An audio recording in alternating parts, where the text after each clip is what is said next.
You've clicked on this video because you're ready to start thinking about your own home golf simulator. Well, I'm going to show you just how quick and easy it is to get started. And it's a lot cheaper than you think it is. Let's get into it.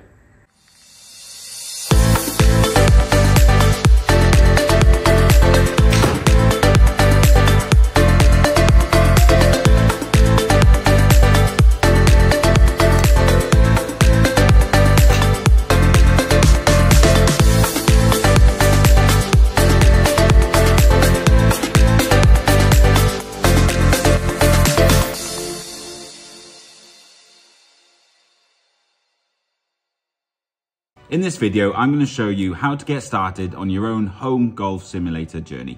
You might have the budget and the ambition to build this state-of-the-art golf simulator room with flat screen TVs everywhere, a cocktail machine, and the best golf simulator software money can buy.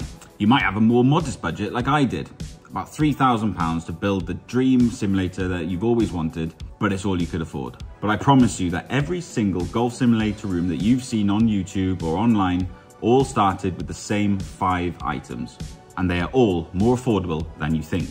Item number 1 is a pretty simple one, to be honest with you. It's the golf launch monitor. Launch monitors come in all sorts of different shapes and sizes and all sorts of different budgets. I've got myself a FlightScope Mevo Plus. This cost me about £1,800, $2,000, there or thereabouts. But there are even cheaper ones. Things like the Garmin R10 are about £500. New ones come out every year which are cheaper than this. But you'll also see more expensive ones like TrackMan or GC Quad. But they all do the same job. They measure what's happening with your golf ball after you've hit it and predict what that would look like in the real world. And all that data will get presented to you on an app or a software so you can see it on a TV or a projector. Item number 2 is another simple one. You need something to hit golf balls off. A hitting mat.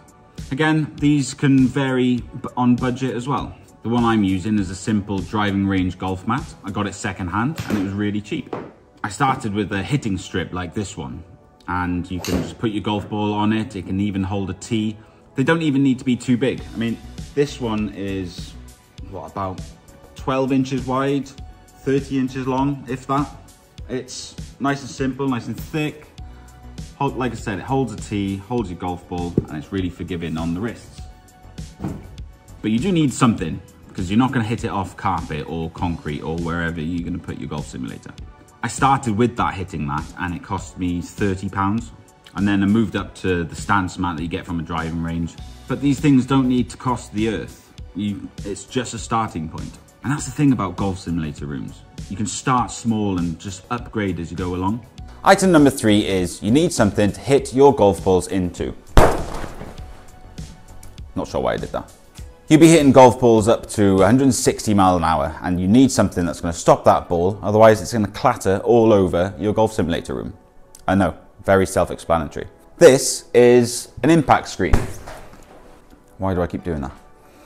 This is an impact screen, and it stops my ball obviously, but it's also white, and it means that I can project my simulator software onto it, which is the end goal for most people who want a golf simulator room.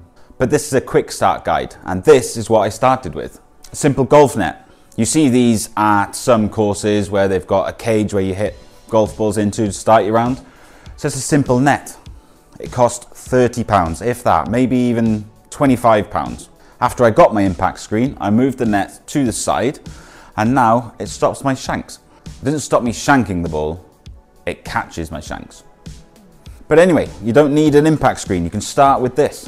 And the reason you can start with this is because pretty much all launch monitors come with apps that you can download onto your phone, and then you can connect your phone to a TV. And that's exactly what item number 4 is.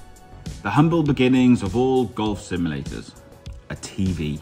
Most people have a TV lying around in the house that they don't use. Maybe it's in a spare bedroom, or it's in a kitchen but it's never on. If you've got a spare TV and you've got all the other items, you've already got a golf simulator.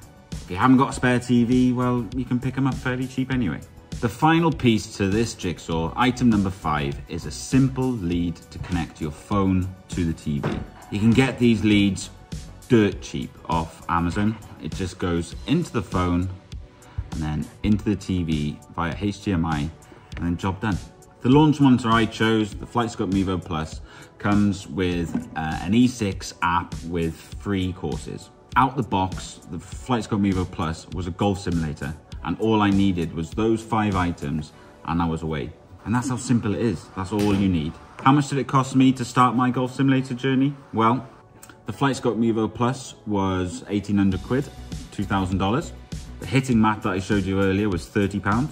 The net, that green net that I was hitting golf balls into, was about £25. I was lucky enough I had a spare TV flying around, so I didn't even have to pay for that. And I can't remember how much that lead cost me, but I think it was probably about £10.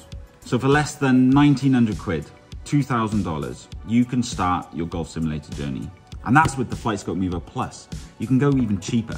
Like I said earlier, the Garmin R10 is going to cost £500. So for £600, you're on your way. You've got a golf simulator.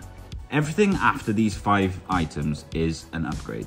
Don't get me wrong, you will probably want to upgrade. You'll want the projector, you'll want the impact screen, you'll want the golf simulator software with all the fan-dabby-dozy courses from all over the world. And yes, that's part of it, and you will want to do it, I promise you. It's addictive, you will want to do it. But you don't have to start like that, and you can work your way up to it. The biggest expense to start this journey is your launch monitor. And like I said, you can get cheap ones for about £500, or you can spend £15,000 on them if you want to. Everything else you need to create your simulation is cheap. So if you're scared about how much all of this is going to cost you, or if you're worried about how much a simulator room is going to cost to set up, don't worry. If you want a launch monitor, get one, and just upgrade everything else as you go along. So there you have it. That's the quick start guide to home golf simulator. If you've liked the video, please make sure you like it and hit the subscribe button. Over the next few weeks, I'm going to be going into a lot more detail about my own simulation room, where I got everything, how much it all cost me, how difficult it was to set it all up, how easy it was to set it all up. If you want to make sure you see all these videos, please subscribe, and I'll see you in the next video. Thanks for watching.